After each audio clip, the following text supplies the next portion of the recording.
देखो वो क्या कहते हैं कि मृत्यु से, दुख से मुझे मुक्त कर देना, लेकिन अपने अमृत से नहीं, अपने पीछे करो पुराने और पीछे, अमृत से नहीं, अपने अमृत धाम से भगवान मुझे दूर नहीं करना। अमृत धाम यानी जहाँ आप रहते हो और आप भी अमर हो और हम भी अमर है। अधर्मा अमर सर्वेश्वर, पहले आपने सुनी लिया। सारे वेद को शिव जी के ऊपर छोड़ दिया लाकर महापुरुष ने। ये कौन सा पृष्ठ है? 185 पृष्ठ देखो, इसी वेद सरिता का। अब 190 पाइए, ये नीचे है शिव ही मृत्युंजय है, शिव ही मृत्युंजय, इसका चैप्टर वेद सरिता। अब देखो यहाँ पर ये 190 पृष्ठ पे, ये 190 पृष्ठ देखो, और यहाँ भगवान शिव के स्वरूप को याद कीजिए। संकेत देते हैं भगवान शंकर का भजन किया करो। भगवान शिव के माथे पर चंद्रमा का अर्थ है शांति, शीतलता और संतुलन। इसे प्रकट होता है भगवान की आराधना करने से, उसकी शरण पाने से मनुष्य के 3 कर्तव्य ऐसे करने चाहिए कि उसके मस्तिष्क में शांति रहे, शीतलता रहे, संतुलन रहे। अब देखो भगवान शंकर के माथे पर चंद्रमा धारण किए बैठे हैं, मस्तिष्क पर गंगा, और गंगा है तो ज्ञान, गंगा का प्रवाह होता रहे और शांति शीतलता निरंतर बनाए रखे, और संतुलन छोड़िए नहीं। भगवान शिव ने अपने गले में सर्प डाला हुआ है। मतलब हुआ कि दुष्ट लोगों से भी, कोई बुरे लोगों के जिनके काम की जहर, काम ही जहर उगलने का, उनको भी थोड़ा सा दबने पर भी एक डंक लगा देते हैं। अब कहने का भाव ये है कि ये महात्मा जी क्या कहना चाहते हैं कि भगवान शिव की पूजा करना चाहिए। इसका तात्पर्य ये आ गया। अब देखिएगा गीता जी जो है ये हमारा पवित्र शास्त्र, चारों वेदों का सार है। और गीता जी में इन ब्रह्मा विष्णु महेश की पूजा को मना किया, और स्वयं शिव जी कहते हैं उस परमात्मा की भक्ति करनी चाहिए, मेरी नहीं। आप योग वशिष्ठ देखिए पहले, और फिर आपको ये पवित्र शास्त्र गीता जी आपके सामने प्रत्यक्ष प्रमाण देगा।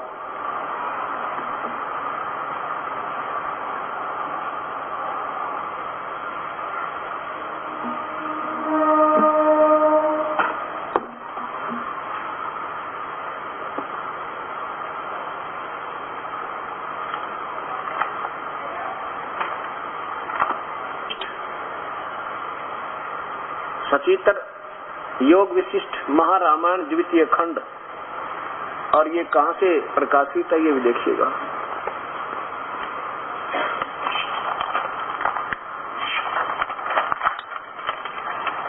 ये ऊपर देखिए, महर्षि वाल्मीकि रचित संपूर्ण योग वशिष्ठ महारामायण द्वितीय खंड।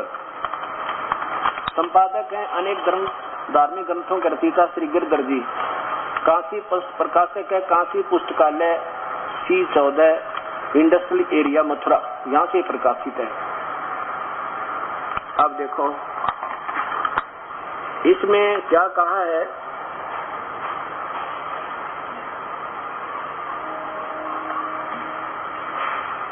ये प्रश्न नंबर 592।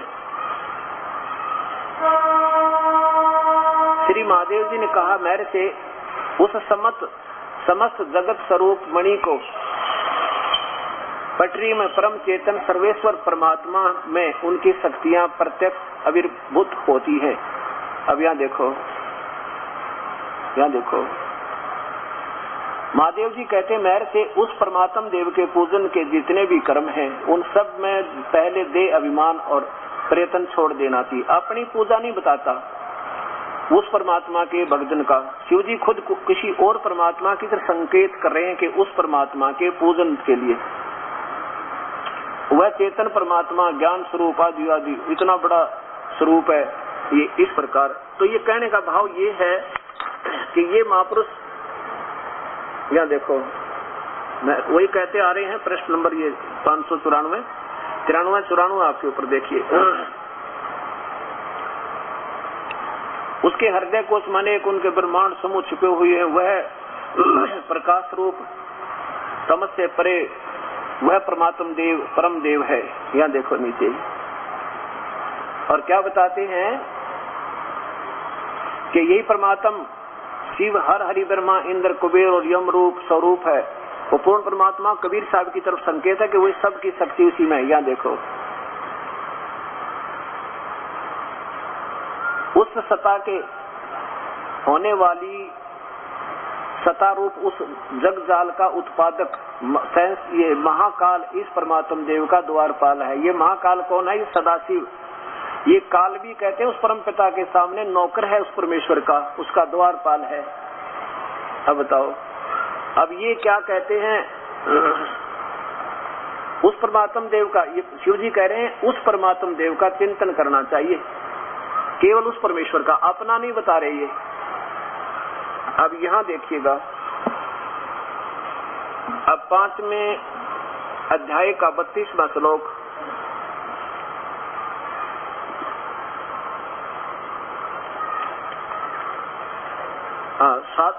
क्षमा करना, 7वें अध्याय का 12 से लेकर 15वां श्लोक आपको दिखाते हैं। अब ये भी स्पष्ट हो गया कि तीनों गुण रजगुण ब्रह्मा है, सतगुण विष्णु, तमगुण शिव जी। ये पवित्र गीता, ये पवित्र शास्त्र गीता जी, श्रीमद् भगवत गीता,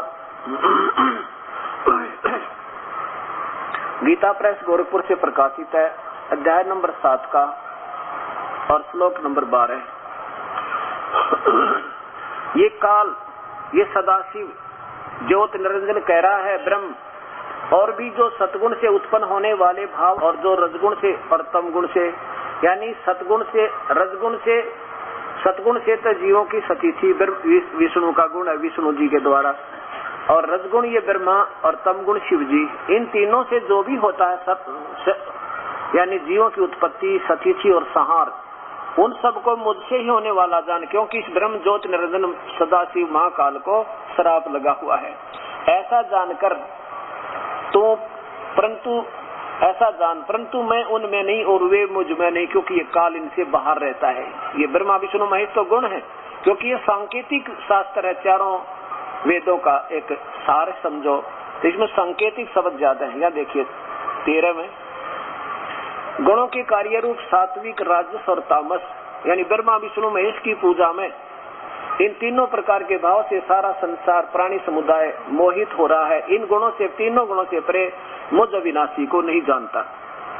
आगे देखो, अब 14वां क्या बताता है? 14 और 15 में कमाल कर दिया। 7वें अध्याय का 14वां श्लोक, क्योंकि ये अलौकिक अर्थात अति अद्भुत त्रिगुणमयी मेरी माया ब्रह्मा विष्णु महेश के द्वारा फैला गया ये जाल सतीथि, संहार और मृत्यु इसका उत्पत्ति का, और इन्हीं से मिलने वाली अक्षणिक राहत, सांसारिक सुख, और फिर थोड़ी सी देर स्वर्ग, और फिर 84 लाख योनियों में प्रताड़ना, ये त्रिगुणमयी मेरी माया ब्रह्मा विष्णु महेश के द्वारा मिलने वाली राहत, और इन्हीं पर आश्रित पूजा करते हैं जो लोग, ये बड़ी खतरनाक है।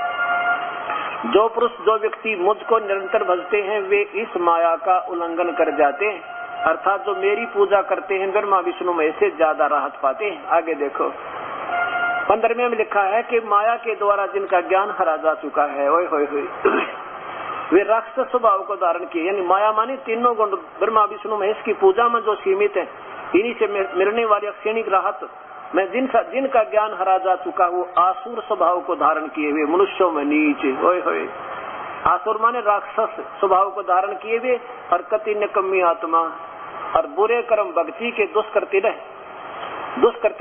दूषित कर्म करने वाले मूढ़ा मूर्ख लोग। ये ब्रह्म बोलता है कि मुझे भी नहीं बचते। आप देखिएगा, इधर तो आदरणीय सुधांशु जी भगवान शिव की पूजा के लिए भक्त समाज को आरूढ़ कर रहे हैं, और स्वयं भगवान शिव कहते हैं कि मेरी पूजा ठीक नहीं भाई। और गीता जी में परमात्मा कह रहा है कि वो तो नीच आत्मा है जो ब्रह्मा विष्णु महेश तक की पूजा पर आश्रित बैठे, वो राक्षस बताए। जैसे रावण ने भगवान शिव की पूजा की थी, ऐसे ही जैसे इन्होंने अपना वेदों को, जैसा इनकी समझ में वेद 7 जन्म नहीं आ सकते, और इनका कहा कि किसी महापुरुष विद्वान पुरुष से ले गए, तो कबीर परमात्मा की रजा से भगवान की दास पर हुई, तो ये समाज, ये सारे शास्त्र आपके सामने स्पष्ट हो रहे हैं। रावण ने भी ऐसे, उसके गुरुदेव ने ऐसे तुक्का लगा के ओए होए उस प्यारी आत्मा रावण को ये निष्कर्ष निकाल कर दे दिया कि बेटा रावण, वेद में लिखा कि भगवान शिव ही सब सर्वशक्तिमान, अजन्मा, अजन्म, सबका रचनेहारा, सब सुख देने वाला, इसी की पूजा करनी चाहिए। और यही है जिसने सागर मंथन में ये कर दिया था, वो कर दिया था, फिर जहर पिया था। अब रावण का दोष कति नहीं, दोष उस दुष्ट आत्मा उनके गुरु का है, जिन्होंने शास्त्रों के विरुद्ध साधना, अपना कैलकुलेशन निकाल के अपने हिसाब से कुछ बुद्धि का प्रमाण देकर उस प्यारी आत्मा को शिव की पूजा करवा दी, तमोगुण की। और उसका क्या दोष रावण बेचारे का, उसने परमात्मा पाने के लिए और यहाँ से चढ़ा दिया समर्पण। कहते हैं सिर साटे की भक्ति है और कछु नहीं बात, और सिर का साटे पाई अभी अवगत लखनाथ। अब जिस भी इष्ट की तुम भक्ति करोगे तो समर्पण भाव से करना होता है। अब उसने ये भी सोच लिया रावण ने, भगवान राजी हो जा, परमात्मा मिल जाते, शीश चला जाए, तो उसी का तो दिया हुआ है। तो उस निकम्मी आत्मा उस गुरु के आधार पे तो रावण ने क्या साधना की, इस मृत्युंजय मान के शिव को जो नाशवान है, और ऐसी साधना की आज के ये उपासक जिसको जो शिव की महिमा गावे 70 जन्म नहीं कर सकते, जो यहाँ से सिर चढ़ा देना प्रभु प्राप्ति के लिए, तो अंत में उनको क्या मिला बेचारे को, 10 के 10 सिर भगवान शिव ने वापस दे दिए, और रिद्धि दे दी, सिद्धि दे दी, और धन दे दिया। इतना दिए कर सकते हैं। और फिर क्या बना, राक्षस बना, कुत्ते वाली मौत मरा, वो धन भी ना रहा जिसके लिए उसने सब कुछ किया था। अब ये सोचना होगा कि समाज का दोष नहीं, आप तो एक शिक्षक हो, आप तो एक विद्यार्थी हो, शिक्षक गलत पढ़ा दे तो विद्यार्थी का दोष कभी नहीं। अब ये ही रोल, रावण के गुरु वाला रोल आज ये संत जन कर रहे हैं, जो कि श्री सुधांशु जी का प्रमाण आपके सामने है, इन्हीं की पुस्तक, इन्हीं के कर कमलों द्वारा लिखा हुआ।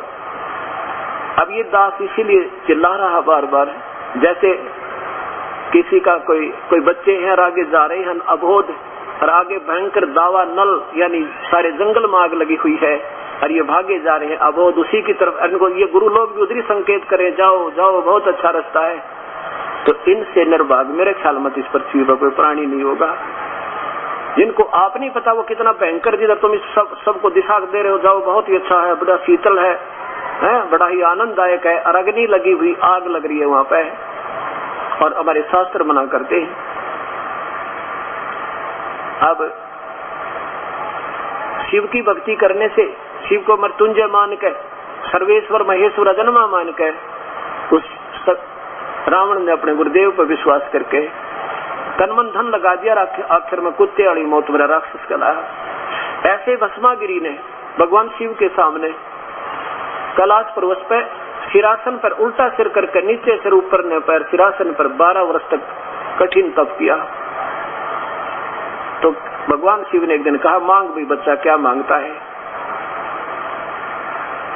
उसने कहा कि वचनबद्ध हो भगवान। शिव जी बोले, वचनबद्ध हुए भाई।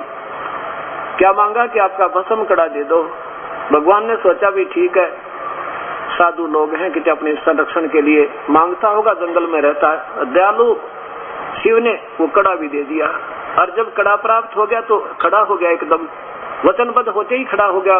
कड़ा प्राप्त होते ही, वो भस्म कंडा प्राप्त होते ही क्या बोले, भस्मागिरी के होले होशियार शिव जी, अब तुझे खत्म करूंगा। अब बताओ, और किस लिए? कि पार्वती को पत्नी बनाऊंगा, तुझे मारूंगा। अपनी माँ पे बदनी थी ये तमोगुण के उपासक। इसलिए गीता में इनको नीच आत्मा, दुष्ट आत्मा, राक्षस स्वभाव को और मूर्ख बताया।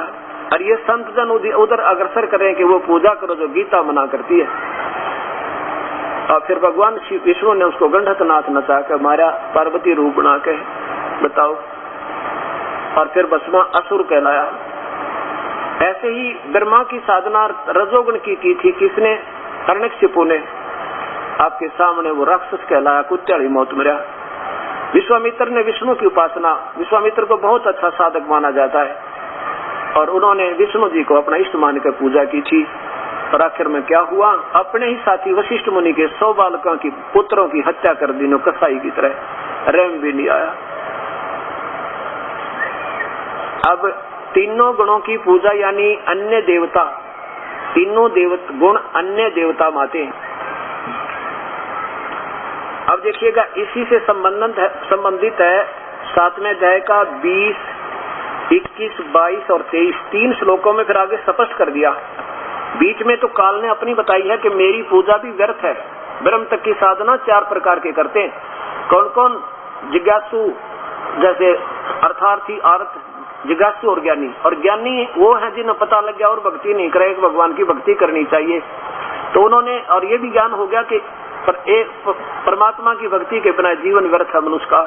तो उन्होंने अपनी सोच से निष्कर्ष निकाल दिया कि वेदों में एक परमात्मा का भजन करना है और दूसरी कोई देवता ब्रह्मा विष्णु महेश या अन्य पूजा नहीं करनी, ना ब्रह्म पर ब्रह्म की, और उसकी पूजा करेंगे। इसलिए वो सब त्याग के, और वेदों में क्या है कि ओम नाम का जाप है, सिमरन का। ओम नाम का जाप केवल ब्रह्म तक की साधना होने वाला लाभ है, पूर्ण ब्रह्म और पार ब्रह्म पूर्ण ब्रह्म का नहीं है। क्योंकि 10वीं के सिलेबस में, 10th के सिलेबस में MA का सिलेबस नहीं हो सकता। संकेत बहुत कुछ मिलते हैं आपस में, लेकिन वो सिलेबस नहीं हो सकता। ऐसे वो 5वां वेद जो दास के पास है, उस परमात्मा कबीर साहब का बख्शा हुआ मेरे गुरुदेव के माध्यम से, अब वो 5वें वेद से ये सारी बात बने। तो अब इसमें क्या है कि उन्होंने क्या निष्कर्ष निकाला कि मैं भाई ओम नाम का जाप पूर्ण परमात्मा का होगा। उन्होंने ऐसा मान लिया। इस काल ने ऐसा उलझा रखा है इनको, ब्रह्म ने, ज्योति निरंजन ने। उन्होंने हजारों वर्षों साधना की भक्ति तक परमात्मा मिला नहीं, क्योंकि 11वें अध्याय के 48वें श्लोक में लिखा है कि अर्जुन ये मेरा वास्तविक रूप है ब्रह्म का, काल का। ये ना किसी यज्ञ से, ना तप से, ना जप से, ना दान से, ना किसी क्रिया से मैं कभी नहीं प्राप्त हो सकता। अर्थात मेरी प्राप्ति बिल्कुल नहीं चाहिए, यत्न करते मत कर। ये देखो 11वें अध्याय का फिर बीच में देखिए गीता जी का अध्याय नंबर 11 का श्लोक नंबर 48 देख लें शीघ्र, और बात में देखेंगे।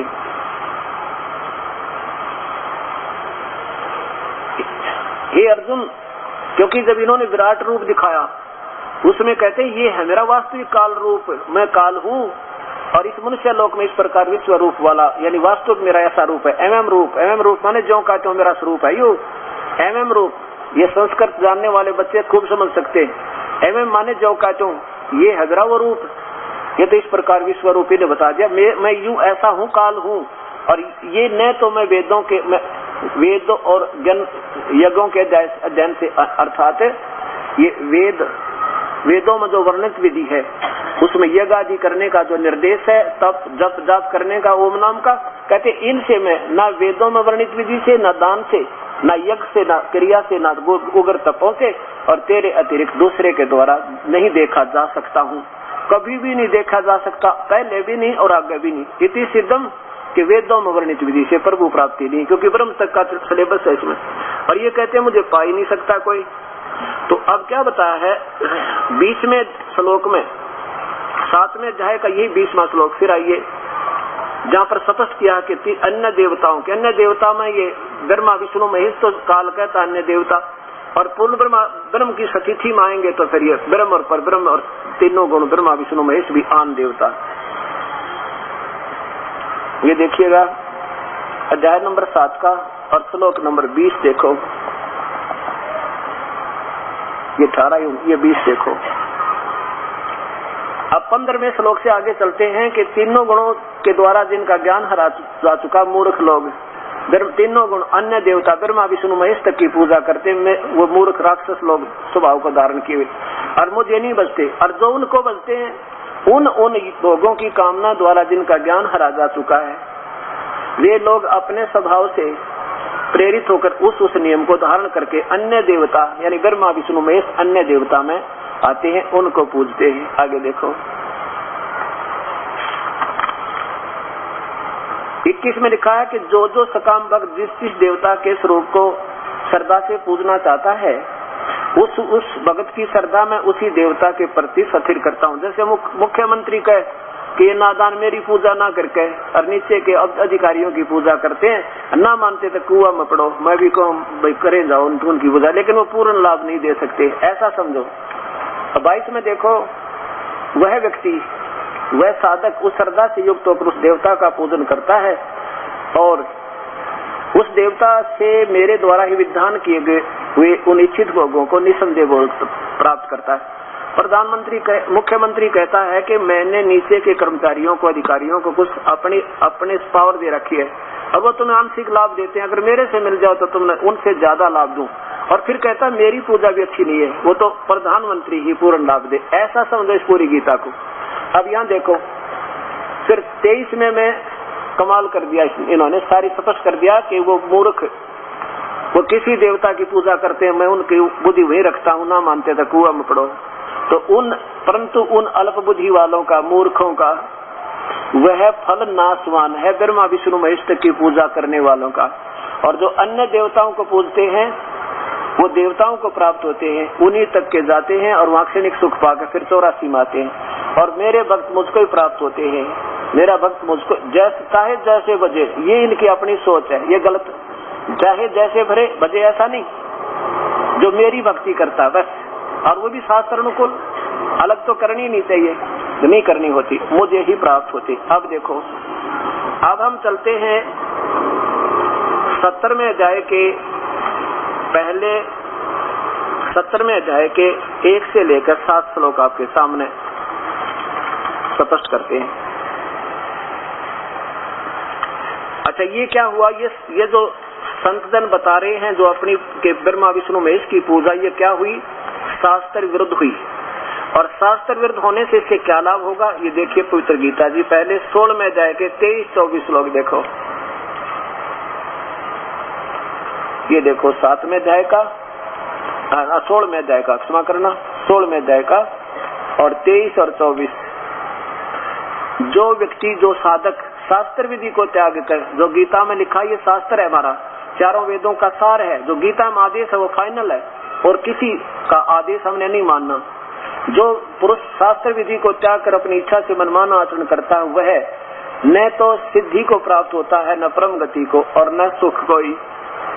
और इन्हीं 4 चीजों के लिए, 3 चीजों के लिए हम भक्ति करते हैं। फिर देख लो, जो साधक, जो पुरुष शास्त्र विधि को त्याग कर अपनी इच्छा से मनमाना आचरण करता है, वह न सिद्धि को प्राप्त होता है, न परम गति को, न सुख को, अर्थात यूजलेस, बिल्कुल लाभ रहित। अब 24वां श्लोक देखो, अंतिम, यही 16वें अध्याय का। इससे तेरे लिए कर्तव्य और अकर्तव्य की व्यवस्था में, जो भक्ति के काम करने चाहिए, भक्ति के कर्म, और नहीं करने चाहिए, इसलिए शास्त्र ही प्रमाण है।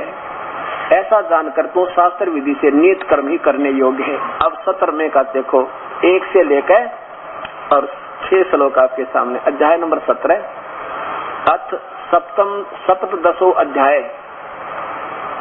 अर्जुन ने पूछा 1 नंबर श्लोक में, हे कृष्ण, जो मनुष्य शास्त्र विधि को त्याग कर श्रद्धा से युक्त हुए देवादि का पूजन करते हैं, उनकी स्थिति फिर कौन कौन सी, सात्विक अथवा राजसिक और तामसी? आगे देखो, 2 में क्या बताया भगवान ने? मनुष्यों की वह क्या, कौन बोल रहे हैं देखिएगा। हाँ, मनुष्य, यहाँ भगवान बोले, नीचे देखो, भगवान वाच, श्री भगवान वाच 2 नंबर में, मनुष्यों की वह शास्त्रीय संस्कारों से रहित, केवल स्वभाव से उत्पन्न, अपनी मनमानी, आप प्रेरित श्रद्धा, सात्विक और राजसिक और तथा तामसी, ऐसी तामसी 3 प्रकार की ही होती है, उसी को मुझसे सुन।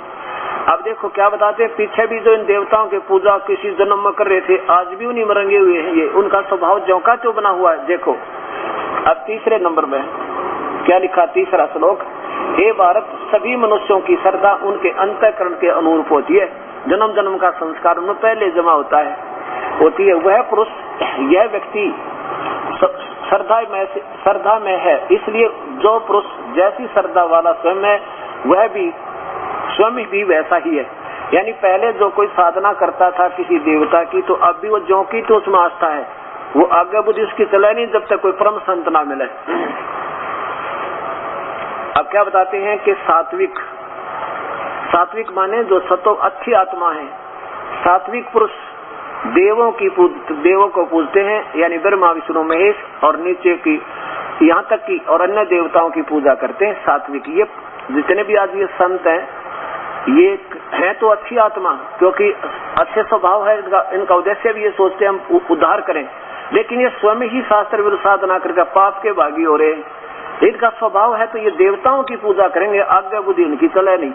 गीता प्रमाण देती है। सात्विक पुरुष देवों की पूजा करते हैं, आगे देखो, राजस यक्षों की, राक्षसों की, और तामस मनुष्य हैं जो प्रेत और भूत गणों की पूजते हैं। देवता ये जो ना पितर पूजे वो राक्षस होते हैं। आगे देखो, तामस होते हैं। 5वें में क्या लिखा है, जो मनुष्य शास्त्र विधि से रहित केवल मन कल्पित जो घोर तप को तपते हैं, हे परमात्मा, मन मन अपनी आप मर्जी तपते हैं। आगे देखो, दंभ और अहंकार से युक्त, कामना आसक्ति और बल के अभिमान से युक्त है, शरीर रूप से सतित, भूत समुदाय को और अंतःकरण में सतित मुझ परमात्मा को भी करस करने वाले यानी दुख देने वाले अज्ञानियों को असुर स्वभाव वाले जान, हे परमात्मा। फिर देखो इसी का 16वें अध्याय का ये 5वां श्लोक, जो मनुष्य शास्त्र विधि से रहित केवल मन कल्पित घोर तप को तपते हैं और दंभ और पाखंड और आकार से युक्त होकर कामना आसक्ति और बल के अभिमान से युक्त हैं, वो मुझे भी तंग करें। और अंदर में ये वैसे तो इसका भूत अग्रम माने धर्म, ये जो तीनों यहाँ बैठे हैं ना दुखी, इनको भी तंग करते हैं। काल कहता है कि मैं जो हृदय में ये काल निवास करता और सहस्रार कमल में भी इसका स्थान है, कहता मुझे भी ये दुखी करते, इनको क्या करूंगा, ये तो राक्षस स्वभाव के समझ। फिर देखो, घोर तप को तपते हैं, मन माना। फिर देखो 17वें अध्याय का 5वां श्लोक, जो मनुष्य शास्त्र विधि से रहित केवल मन माना कल्पित घोर तप को तपते हैं, दम और अहंकार से युक्त, कामना आसक्त बल से अभिमान से है, तो वो कहते हैं वो भी राक्षस स्वभाव के समझ। अब देखना, अब ये दास आपको ये बताना चाहता है, ये देखो महापुरुष श्री सुधांशु जी महाराज, स्वर्ग की लहरें। अब ये इनके लतीफेदार हेडिंग है जिनके ऊपर बड़ी आत्मा आसक्त होगी, परम पूज्य सुधांशु जी महाराज। और इनके पीछे देखना इनका जीवन चरित्र, देख सकती हैं सुधांशु जी महाराज। यहाँ देखो नीचे से, 7 वर्ष की आयु में, अल्प आयु में प्रभात भजन गाना भी करते थे। यहाँ देखो, फिर 10 वर्ष की आयु में हठ योगी, हठ, गीता में हठ योगी को मना किया है को तो दुष्ट आत्मा जो हट करके इंद्रियों को रोक कर जबरदस्ती यानी मनमानी पूजा करता है। ये हठ योग माने मनमानी पूजा। हठ योगी विजेंद्र मुनि का साथ ध्यान साधना और कठिन क्रियाएं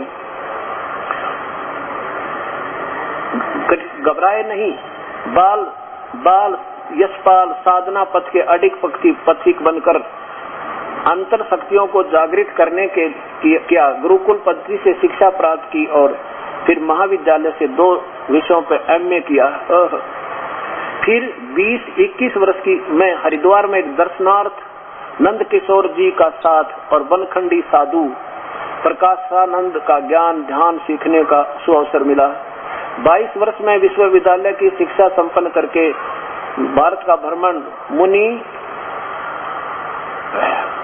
मन उद्गिन से उठा देश की स्थिति को देखकर बंटा था। देश धर्म अधर्म जाति और स्वर्ग में अमीर गरीब में अंतर फंसा हुआ था। आगे देखो, अपने जीवन में एक शरणमय मोड़, नई चेतना का जागरण शक्ति का उद्गान हुआ।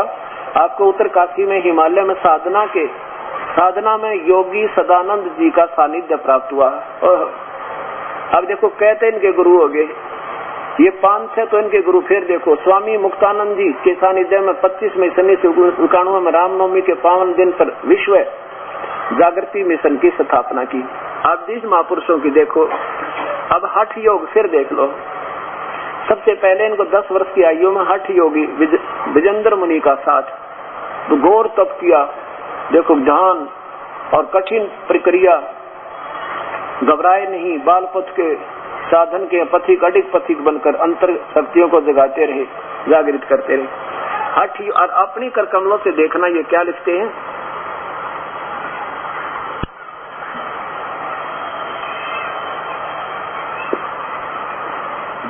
देखी जा 70वें अध्याय का इन्हीं महापुरुष के द्वारा टीका किया हुआ श्रीमद् भगवत गीता का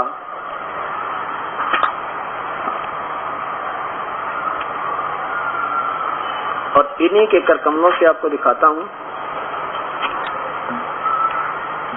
और इसमें ना जाने क्या क्या जो है ना अपने तो के मार मुर का इतने बड़े शास्त्र 3 पार्ट करती है गीता के।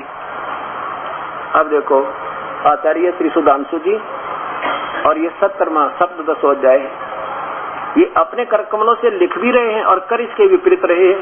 अब देखो नीचे यही हुआ कि अर्जुन बोले मनुष्यों की वह स्वभाव से उत्पन्न हुई श्रद्धा सात्विक राजस और तामसी इन 3 प्रकार की ही होती है, उसको तुम मेरे से सुनो। भगवान ने कहा, पहले अर्जुन ने पूछा पहले में कि अर्जुन बोले हे कृष्ण जो मनुष्य शास्त्र विधि को त्याग कहे ब्रह्मा विष्णु महेश अन्य देवताओं की पूजा तीनों देवताओं की पूजा शास्त्र विधि है कि को रहित है, ऐसा श्रद्धा पूर्वक बेशक कहते अच्छी पूर्वक भी क्यों ना करते हैं तो श्रद्धा से भी कर रहे हैं, तो उनकी कौन सी निष्ठा कौन सी होती है सात्विक राजस या तामसी 3 में देखो। अब 5वां ही देख लो इनके द्वारा लिखा हुआ, ये 5वां देखो 5वां और 6वां जो मनुष्य शास्त्र विधि से रहित घोर तप तपते हैं। बता आप भी वही क्रिया कर रहे हैं और जो दंभ और अहंकार से युक्त अच्छी तरह युक्त जो भोग पदार्थ आसक्त रहित हठ से युक्त अपने हाथ में हठ से युक्त और आप भी हठ योगी के पास जाकर कितनों कठिन साधनाएं की जो शरीर में सचित 5 भूतों अर्थात पंच भौतिक शरीर को तथा अंतःकरण सचित मुझ परमात्मा को भी करस करने वाले अज्ञानी को तू असुर निश्चय वाले यानी राक्षस समझो अपने कर्मों से लिख रहे हैं और कर उसके विपरीत रहे हैं। हे परमात्मा अब देखो इसी का 70वें अध्याय का 18वां श्लोक 19वां अध्याय नंबर 17 का श्लोक नंबर 19 इन्हीं के कर कमलों से जो तप मूढ़ता पूर्वक हट से अपने को पीड़ा देकर अथवा या दूसरों को कष्ट देने के लिए किया जाता है वह तप तामस कहलाता है। और ये स्वयं तमोगुण के उपासक और हट करके यानी शास्त्र साधना जो की जाती है जबरदस्ती तो उसको समझो वो तो राक्षस स्वभाव के हैं। ये बताओ इन महापुरुषों के बाद फैसला करना है परमात्मा की प्यारी आत्माओं ये कहाँ ले जा रहे हैं आपको। और अब देखो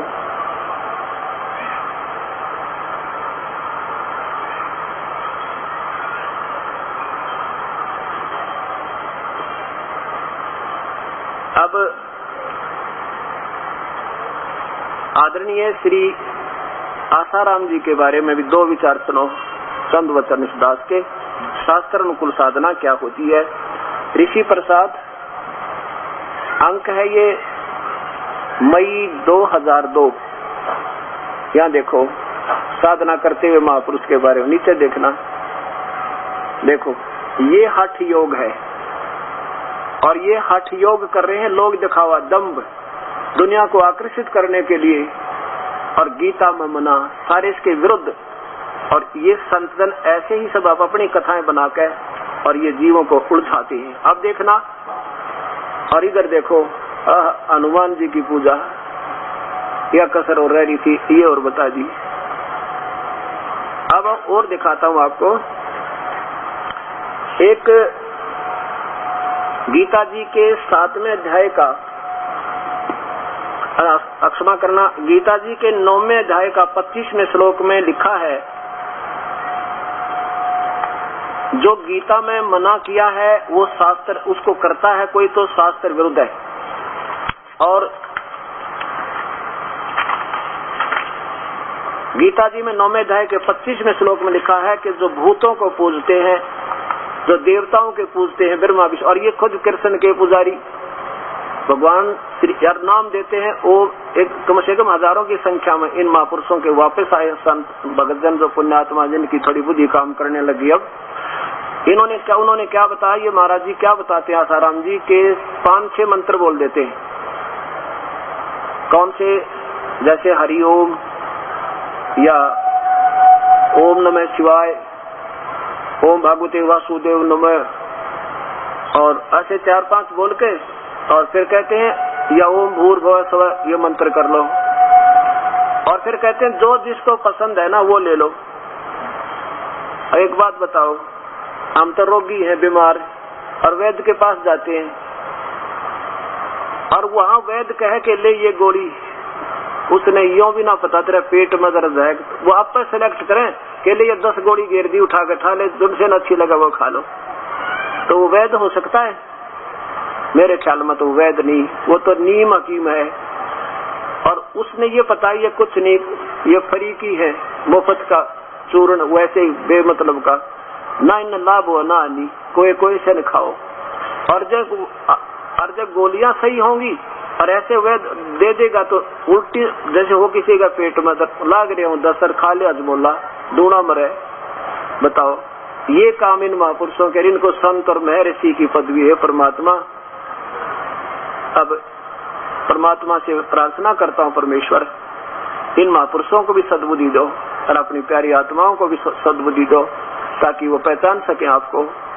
और ये अगर महात्मा होंगे, संत होंगे, तो ये अपनी हार स्वीकार करेंगे, करनी चाहिए। संत के हार जीत नहीं होती, कहते हैं हार चले सो संत है, लाग मरे सो नीच। जो संत होता है वो सच्चाई को मान लेता है, और सच्चाई सामने हो फिर भी नहीं मानता, तो फिर उसको ये लिखा ही है तीनों गुणों के उपासक राक्षस स्वभाव के, वो तो उपद्रव किया करें, फिर वो मानना ना करते। लेकिन मानना पड़ेगा, क्योंकि अब जनता सियानी है, समझदार है, बुद्धिजीवी है, कोई बालक नहीं जिसने बढ़ो लेंगे हम। 13 दिन पे का लिया हमारे को, हमारे भूत बनवा दिए, पितर बनवा दिए। अब शास्त्र भी दुर्विध साधना करवा के क्या कहते हैं, श्राद्ध निकालो, और गीता मना करती है कि श्राद्ध मत निकालो, श्राद्ध निकालोगे तो भूत बनोगे। अब देखो, और अभी दिखाता हूँ महर्षि जी का, यानी ऋषि आसाराम जी के द्वारा श्राद्ध महिमा की कलम तोड़ लेखनी से। अब गीता जी के 9वें अध्याय का 25वां श्लोक आप देखिएगा, अध्याय नंबर 9 का और श्लोक नंबर 25। देवताओं के पूजने वाले देवताओं को प्राप्त होते हैं, पितरों के पूजने वाले पितर बन जाते हैं, उनके पास चले जाते हैं, और भूत पूजने वाले भूतों के पास जाते हैं, भूतों को प्राप्त होते हैं, और मेरा पूजन करने वाला मुझे ही प्राप्त होते हैं। अब देखना, भगवान तो कहता है कि श्राद्ध मत निकालो, पितर मत पूजो, और ऐसा करोगे तो तुम पितर बनोगे, भूत बन जाओगे, ब्रह्मा विष्णु महेश की पूजा करोगे, अन्य देवता की, तो उन्हीं के लोक में पहुंचोगे, क्षणिक सुख पाकर फिर जन्म मृत्यु में लगे रहोगे। और अपनी भी कहता है कि मेरी भी वैसे तो अनुत्तम है, क्योंकि ये ज्ञान दे रहे हैं तो सच बता रहे हैं, मेरी भी अनुत्तम गति है, ब्रह्म तक की साधना भी। तो उसके लिए उस परमात्मा की भक्ति करो, संकेत दिया है कि उस भगवान की भक्ति करो। तो यहाँ भगवान खुद मना करते हैं, ब्रह्म के देवताओं की पूजा करने वाले वो भी मूर्ख बता दिए, और पितर श्राद्ध काटने वाले ये पितर बन जाएंगे, भूत बनेंगे। पितर एक सुपीरियर क्वालिटी के भूत होते हैं, इनसे थोड़े से ऊपर है वह भी भूत, यानी प्रेत है वह। और वो बने क्यों, कैसे? इन्हीं ऐसे महापुरुषों के द्वारा मार्गदर्शन पाकर उन्हें गलत साधना की, भूत बन गए। आपको प्रमाण देता हूँ। अब ये क्या, इन्होंने क्या अटकल अड़ाई है कि बराह पुराण, मार्कंडेय पुराण, उसमें ऐसा लिखा है भूत पूजो। अरे कमाल की बात है। देखो, वे गीता जो है ये भगवान ब्रह्म का के द्वारा दिया हुआ एक संविधान है, एक राजा का संविधान होता है, जैसे हमारे हिंदुस्तान का संविधान है। और इस संविधान में जो धारा लगी है कि ऐसा नहीं करना, ऐसा करना, उसको कोई तोड़ता है तो उसको, जैसे कोई लिखा है इसमें कि यदि कोई किसी की हत्या कर देगा तो उसकी 302 की धारा लगेगी और फांसी की सजा हुए। अब ये तो भगवान का यानी राजा का आदेश है। अब यह उदाहरण देना पड़ेगा कि एक व्यक्ति का गांव में एक दरोगा दोस्त था, SHO। उसने जाकर SHO से प्रार्थना की कि दरोगा जी, एक मेरा पड़ोसी है, बहुत दुखी करे, शराब पी कर नंगा नाचे, को गाली दे, बोलने तो सर फोड़ न हो जा, अब क्या करूं, मेरे तक नाक में दम कर रखा है। दरोगा जी ने आदेश दे दिया कि मार लठ, उसका माप देख लूंगा। अब दरोगा उस नजाते उसकी ऑर्डर मान के उस दरोगा का और उस अपने पड़ोसी का लठ दे मारा, लठ मारते मर गया, मृत्यु होगी। वही दरोगा उसको हथकड़ी लगा के लाया और कैद में डाल दिया, फांसी की सजा होगी उसे। SHO के आदेश मानते हैं उसके आदेश से संविधान का भंग हो गया। इसने तो कह दिया मार लट, कह दिया। किसने आदेश किसका था? एसएचओ का। और राजा का प्रधानमंत्री का आदेश है कि जब किसी का मार देगा जब वो मर गया 302 की सजा फांसी होगी। तो उसने अपने जिसका वो पूज्य मान रहा था उसका आदेश मान के और वह गलती कर दी, संविधान तोड़ दिया। तो उस थानेदार ने कोई डाल नहीं उड़ाई, कोई बचाव नहीं कर सका, स्वयं पकड़ के लाना पड़ा, उसने अंदर ठोक दिया। इसी प्रकार हमने केवल चारों वेद, पवित्र चारों वेद और उनका सार पवित्र गीता जी, वही ब्रह्म द्वारा चारों वेद बोले गए, ब्रह्म द्वारा गीता बोलेगी श्री कृष्ण में प्रवेश करके। अब हमने गीता जी का संविधान मानना है, यानी वेदों का के आदेश मानना, ये प्रभु का आदेश है। और ऋषियों का या किसी देव का वो अपना आदेश है, उसको उससे अगर कानून भंग होता है तो वो हमने नहीं करना है, करेंगे तो उसकी सजा पाएंगे। और यही हो रहा है। अब देखिएगा एक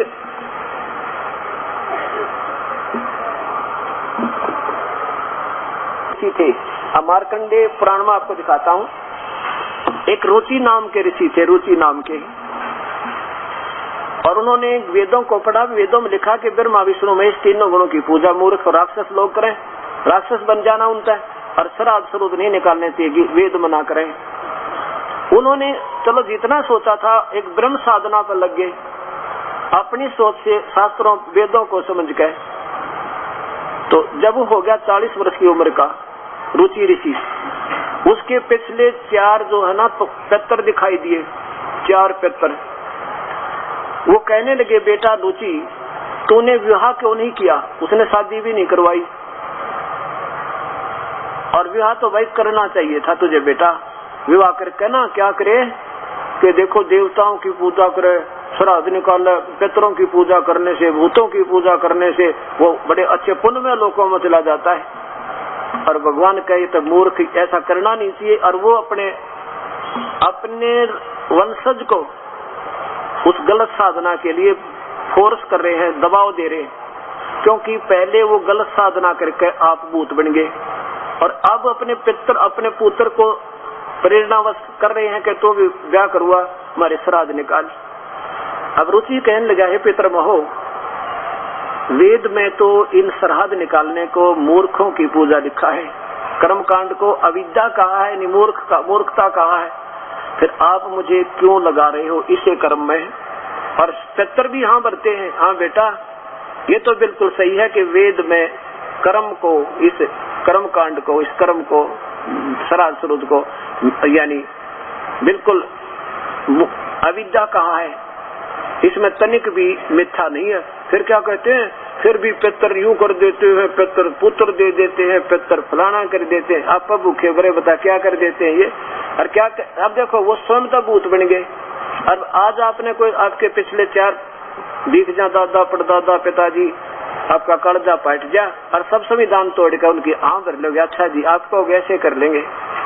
तो बताइए काल का चाल है। और वो हमने बिल्कुल नहीं करना, दादाजी कहते परदादाजी कहे भाई अब कोई सहारा उनसे नहीं मिल सकता, ये हमारी भी भक्ति भंग हो जाएगी और वो तो बेचारे दुखी फिर भी पाना ही पाना है और फिर हम भी नरक में जाएंगे। अब रुचि के साथ ये बना। अब देखिए गीता प्रेस गोरखपुर से प्रकाशित ये मार्कंडेय और ब्रह्म प्राणांक कल्याण संक्षिप्त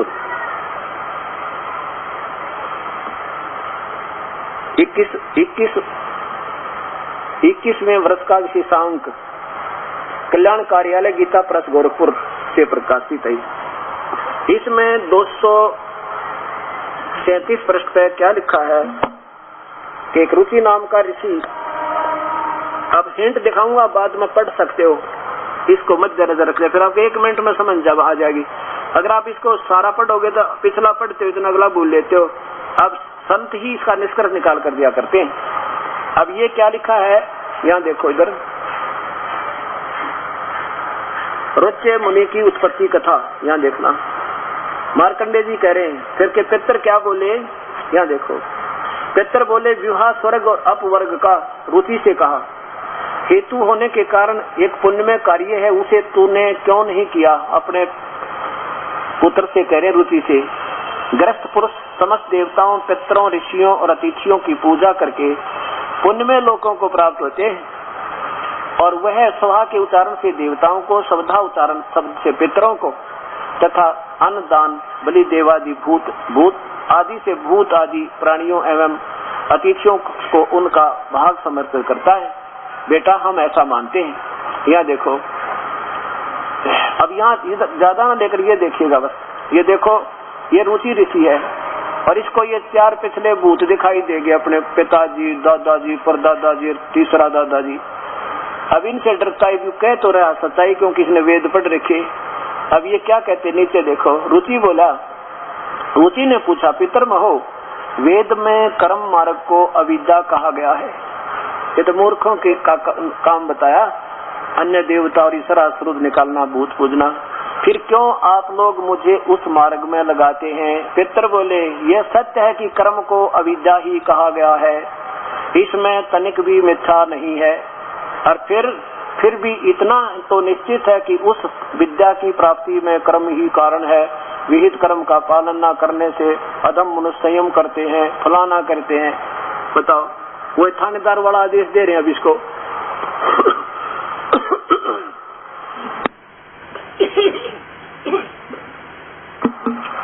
अब ये जो जितने भी पुराणों में आदेश है ना, ये तो उस असत्य वाला आदेश समझना, और ऐसा करने से हमें फांसी गलेगी, जो इस गीता जी के विरुद्ध जो कर रहा है, नो डाउट। अब ये तो सिद्ध हो गया आपको। अब देखो,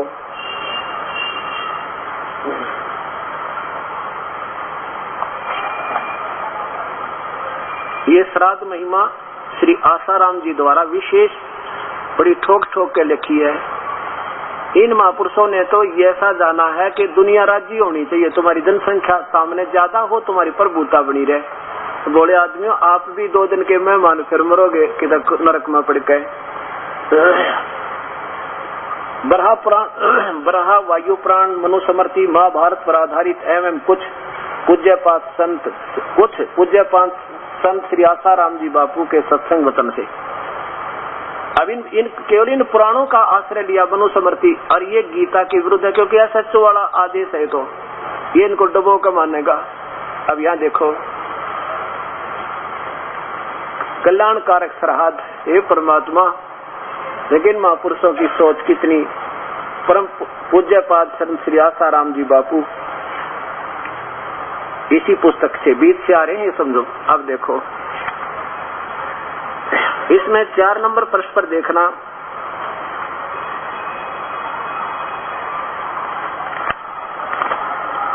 श्राद्ध महिमा, और यहाँ देखो इसके ये 3 नंबर है, ये चौथा देखो 4 नंबर। इससे पितर एवं पितरलोक को मानकर उसका लाभ उठाना चाहिए तथा श्राद्ध करना चाहिए। भगवान श्री रामचंद्र जी ने भी श्राद्ध करते थे, वो कर दिया काम। अब भगवान श्री रामचंद्र जी तो 12 वर्ष युद्ध करया करते।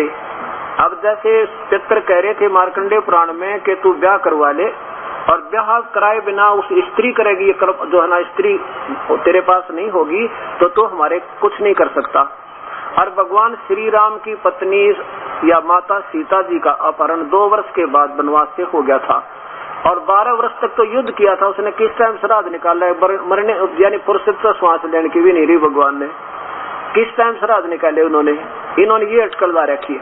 अब जैसे भगवान श्री कृष्ण का पूरा परिवार विनाश हो गया था, और श्री कृष्ण जी भी विनाश हो गए थे, उनको भी पैर में तीर लग कर उनकी मृत्यु हो गई थी। भाई फिर भगवान श्री कृष्ण का यादों का श्राद्ध किसने निकाला, ये संत जी गए होंगे मेरे ख्याल, उनका श्राद्ध निकालन फिर बाद में कमाल करे। फिर कृष्ण जी तक गया नरक में, तो भूखा मरेगा, और उनके सारे पितर भी भूखे मर रहे होंगे अभी तक, कौन संभाले बेचारों को। अब देखो, नाराज ना होना, दास की मजबूरी होगी सच्चाई कहने की। रोता हुआ कह रहा हूँ मैं इनके प्रति, ताकि इनकी आंख खुला कुछ सोचे अपने ऊपर, मजबूर हो ये समाज को सतमार्ग बताने का। ये स्वीकार सतमार्ग तो इनके पास हो ही नहीं सकता जब आप रिजेक्टेड है, तो गीता में जब शास्त्र के विरुद्ध कर रहे हैं। तो अब इनको ये कहना चाहिए भी ठीक है, हमारे से जो बनी सो बनी, क्योंकि ये भी प्यारी आत्मा थी। इनका जीवन चरित्र देखा मैंने मोटा सा, कि 5-6 वर्ष की उम्र से इसका काफी 4-5 पढ़े थे, उसके बाद इनकी शिक्षा भी नहीं है, ऐसा लिखा है। उसके बाद ये फिर पता नहीं कहाँ कहाँ गए बेचारे, भटकते भटकते एक फिर लीलाशाह नाम के संत मिल गए। उन्होंने जैसे इनको साधना दे दी उस पर लग गए, फिर हठ योग किया, कि तो गुफाओं में पहुंच गए, कहीं जंगलों में गए। अब ये थी तो प्यारी आत्मा रावण की तरह, अब उनको रास्ता ठीक ना मिला तो इनका भी दोष कती नहीं। अब ये इसलिए अब दोषी हो जाएंगे जो इस ज्ञान को सुनकर भी नहीं मानेंगे, फिर इनको दोष लगेगा। और अब जो अपने आप को दोष मुक्त करना चाहते हैं सभी संत, तो अपने कह दे भाई देखो हमारा उद्देश्य तो ठीक था पर हमने नहीं पता था, क्या करें हम। अब कोई किसी का ये भी बिल्कुल दोष नहीं अभी तक, अब ये हो सकते हैं अपने दोष मुक्त, और कहें उसके वे जाके इस दास के पास अपना कल्याण करवा ले। पूरे ब्रह्मांड को एक संत बहुत है जो सत उपदेश देने वाला। कबीर साहब कहते हैं सिद्ध तारा पिंड आपना और साधु तारा खंड, सो तो सतगुरु जानिए जो तारे देव ब्रह्मांड। पूरे विश्व को एक ही संत होता बहुत नाम देने का, क्योंकि नाम देना अपनी, जब ये विश्वास हो जाएगा मार्ग सही है और दूसरा रास्ता नहीं है तो कोई भी नियम भंग नहीं हो, कोई नियम भंग नहीं हो, एक नाम देगा रिट का भजन करे, इसी से बेड़ा पार हो जाएगा। तो अब इन महापुरुषों को चाहिए कि ये अपना सभी करती दें।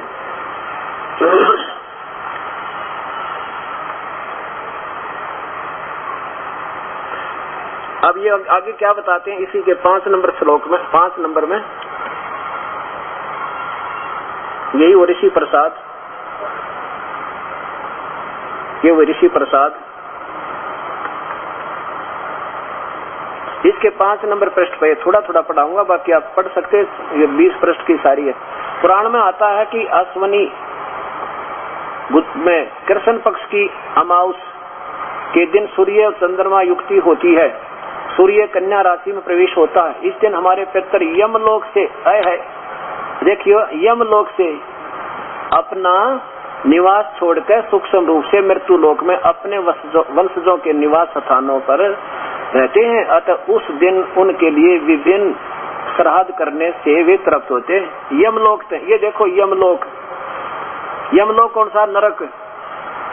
यमलोक तो नरक है जिसमें यम के दूत लठ मारे, उल्टे ठोक दे, उबार निकलता है। कहते हैं वहां से छुट्टी लेकर आते हैं यमराज हैं, नरक मत आते हैं। और फिर ये फिर पितर क्यों बने? ये सोचो ना, ये पितर क्यों बने जिनकी आज तुम इतनी चिंता उठा रहे हैं, ये संत जन आपको उन्हीं की तरफ कुएं में डाल रहे हैं, ये पितर बने क्यों?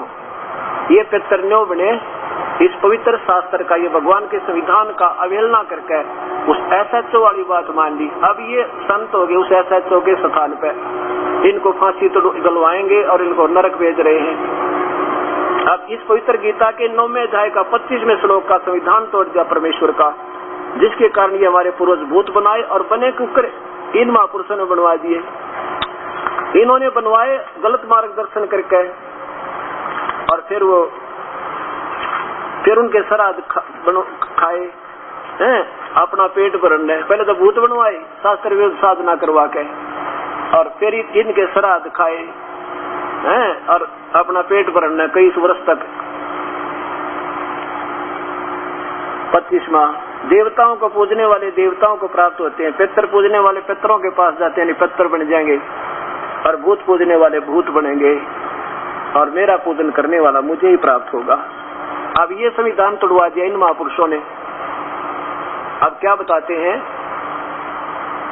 अब ये क्या खिचड़ी मिलाते हैं, कोई फर्क नहीं पड़ता, वो भी पूज ले ये भी पूज ले, वाह भी वाह। कबीर साहब कहते हैं 100 वर्ष तो सतगुरु पूजा, एक दिन आन उपासी, और वो अपराधी आत्मा फिर पड़े काल की फांसी। अब जैसे 10 किलो घी का हलवा बना दिया और उसमें उठा के थोड़ा सा गोबर घेर दिया, तो बात हुई या? इब निर्मल साधना करते करते, गीतानुसार साधना करते हुए भी अगर कोई और पूजा कर दी, देव की पितर पूज दिया, श्राद्ध पूज दिया, या किसी प्रकार की और जंतर मंत्र करवा दिया, तो हलवे में खीर में सब्जो बालू रेत घेर दिया तुमने, या हुक्का बीड़ी शराब तमाकू पी लिया था। अब भक्त आत्माओं, अब इनके ऊपर क्या टिप्पणी करें? अब देखो इनकी अंतिम उपलब्धि क्या बताते हैं। कहते हैं भगवान का क्या पाना, अर्जुन को युद्ध के मैदान में मिल गया। हाँ, क्या बात कही, अर्जुन को युद्ध के मैदान में मिल गया। क्या मिल गया फिर? कहते हैं भगवान, वैसे तो श्री कृष्ण तो भगवान, ये स्वयं भगवान श्री कृष्ण को भगवान माने और उसके परम पुजारी, और फिर कहते हैं वो युद्ध के मैदान में मिला, सही भगवान थे कौन? कहते उस ज्योत स्वरूप मिल गया, वो बस वो था जो के सामने खड़ा था, वो मिला तो मुक्ति हो, इन्हीं की हिसाब है। अब देखो इन कहता जो मन में आई वो कह दी, क्योंकि अनजानों में भाई कोई कुछ भी कहो, जिज्ञासु को कोई कुछ भी कहो उसको तड़फ होती है। ऋषि प्रसाद अप्रैल 2002 की पत्रिका है ये, और इसके 2 नंबर पृष्ठ पे, इसके 2 नंबर पृष्ठ पे देखिए, ये देखो 2 नंबर पृष्ठ, ये 2 नंबर पृष्ठ, और यहाँ देखो तत्व दर्शन, क्या बात कही, तत्व दर्शन है, महापुरुष तत्व दर्शन कर रहे हैं। सामान्य और विशेष ज्ञान, यहाँ देखिए, यहाँ ऊपर आइएगा, यहाँ देख लेते हैं, इतना सरल। यहाँ देखो परमात्मा मरने के, कोई कहता परमात्मा मरने के बाद मिलेगा, कोई कहता बैकुंठ में जाएंगे तब मिलेगा, और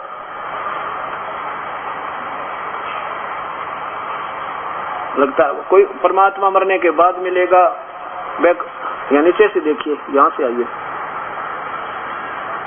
जिस ज्ञान की मौत नहीं होती, जिस ज्ञान से जन्म नहीं होता, जिस ज्ञान का जन्म नहीं होता, वह हमारी आत्मा है और वही परमात्मा है। जब उसका ज्ञान नहीं होता तब तक लगता है कि परमात्मा मरने के बाद मिलेगा, बैकुंठ में जाएंगे तब मिलेगा, गुरु कृपा करेंगे तब मिलेगा, परंतु जब गुरु कृपा हुई तो ठीक से जान लिया, लगेगा कि उसे पाना कितना सरल है, इतना सरल कि अर्जुन को युद्ध के मैदान में मिल गया।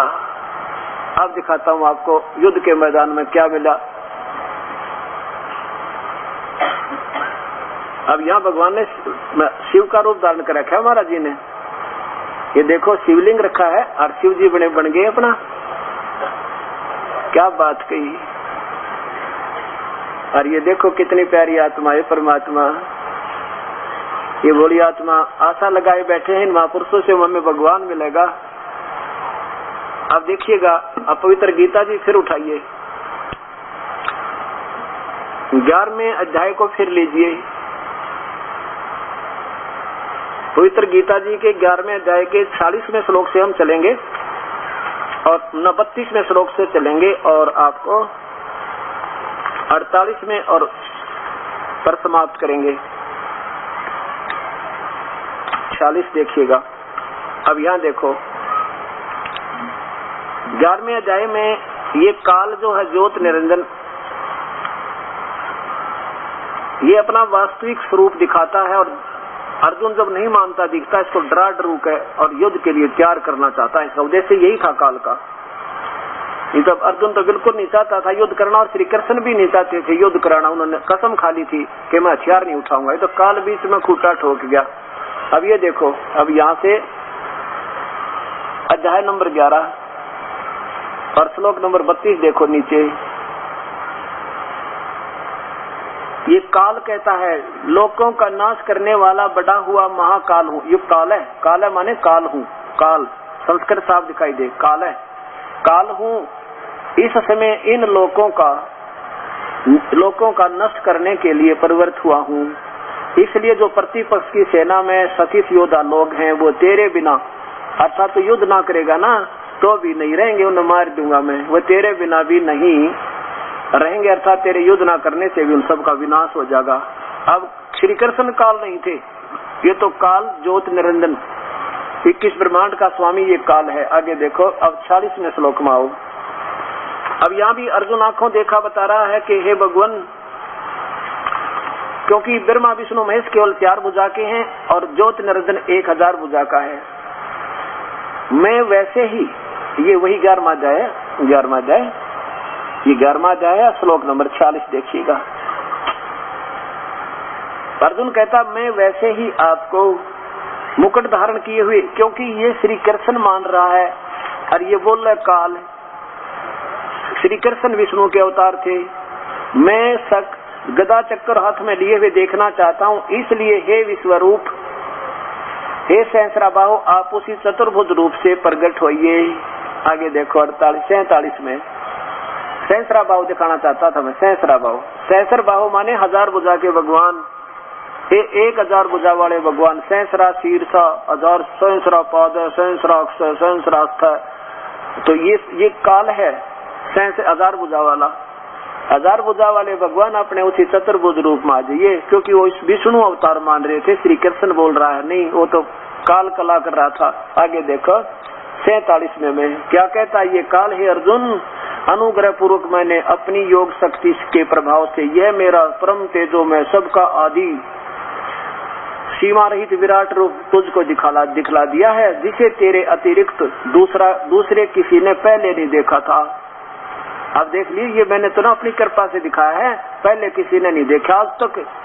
और जो कौरवों की सभा में श्री कृष्ण जी ने जो विराट रूप दिखाया था वो श्री कृष्ण ने दिखाया था। नहीं तो यहाँ अगर श्री कृष्ण बोल रहे होते तो ये नहीं कहते कि मैंने पहले किसी ने नहीं देखा मेरा स्वरूप। कौरवों की सभा में श्री कृष्ण जी पहले दिखा चुके थे अपना स्वरूप, वो विराट।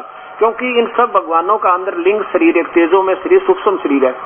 और उनकी जो चांदने में, रोशनी में, प्रकाश में दिन रात का अंतर है। जैसे